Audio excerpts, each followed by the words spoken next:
Okay, hey, welcome back, class. Today we are going to start our second unit in AP Chemistry. We're going to go more in depth into chemical bonds and exactly how electrons behave in them. Our objective for today is that we would be able to explain the types of bonding and the properties of individual elements within those bonds. In saying that, let's dig into more on chemical bonding. Okay, so the first thing we got to understand and talk about when it comes to chemical bonding is electronegativity. Electronegativity is the ability of an atom to attract electrons to itself. This plays a big role in how atoms bind from one to another. Our most electronegative element is fluorine, while our least electronegative element is francium. If we think about the electronegativity in the way of coulombic forces, our elements that are less electronegative have weaker attractions between their valence electrons and nucleus than those who have high electronegativities. Till now, we have assumed that electrons are shared equally within covalent bonds. This assumption is not completely right, though. Because atoms within a compound have different electronegativities, the sharing of electrons are not always equal as we initially assumed. Because some atoms have a higher tendency to pull electrons from another atom, those electrons will congregate near the atom with the higher electronegativity. This would create a positively and negatively charged end on a compound.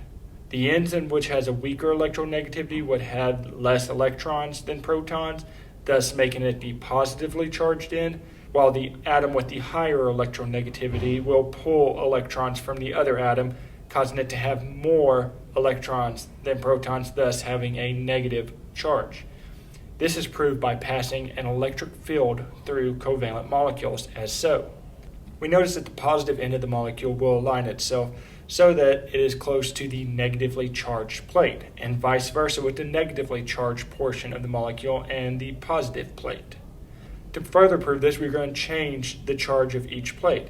As we do so, the molecule is going to reorient itself so that the opposite charges line up with each other.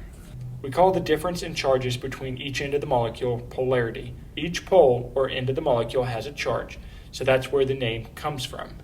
We illustrate polarity in our compounds by using a plus sign over our positively charged portion of our molecule and drawing an arrow towards our negatively charged portion of our molecule.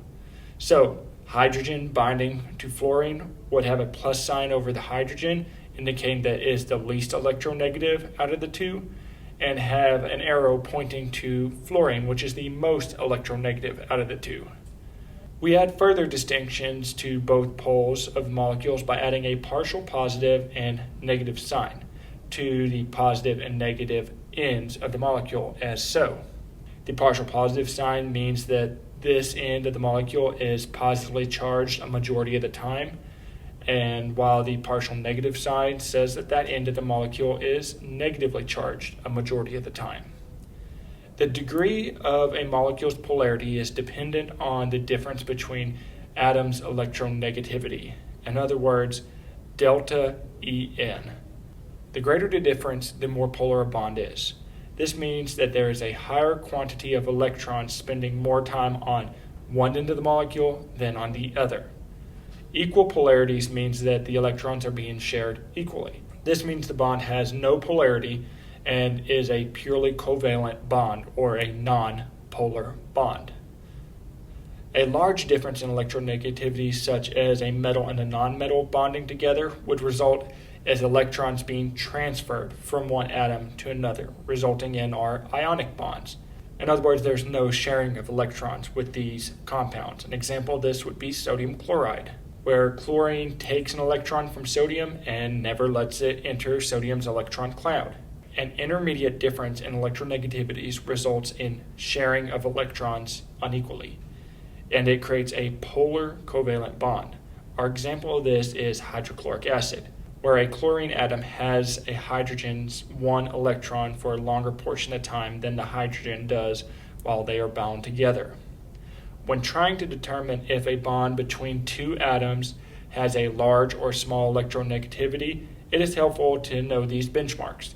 Usually a small or low difference in electronegativity is considered anywhere between 0.0 and 0.4. This would result in a nonpolar covalent bond such as Cl2. Each chlorine atom has an electronegativity of 3.0, given the difference of 0.0, which proves to us that this is a nonpolar covalent bond, and because the difference in electronegativity is 0, the electrons will be shared equally between each atom. An intermediate difference in electronegativity would be a difference of 0.4 to 2.0. This would result in a polar covalent bond.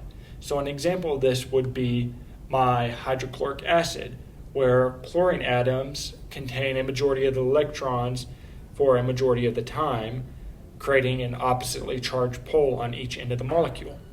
Finally, a large difference in electronegativity is considered anything greater than 2.0. That results in an ionic compound where electrons are not shared but instead taken or given away. This would be our sodium chloride example. We quantify the polarity of a bond by the size of the dipole moment. A dipole moment is any time in which there is a separation between positive and negative charges.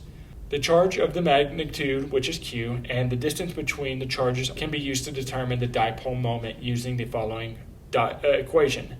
Dipole moment equals Q times R. Okay, our last thing for today is bond strength and bond length. As we have learned in prior chemistry classes, covalent bonds contain single, double, and triple bonds, depending on the pairs of electrons that are being shared.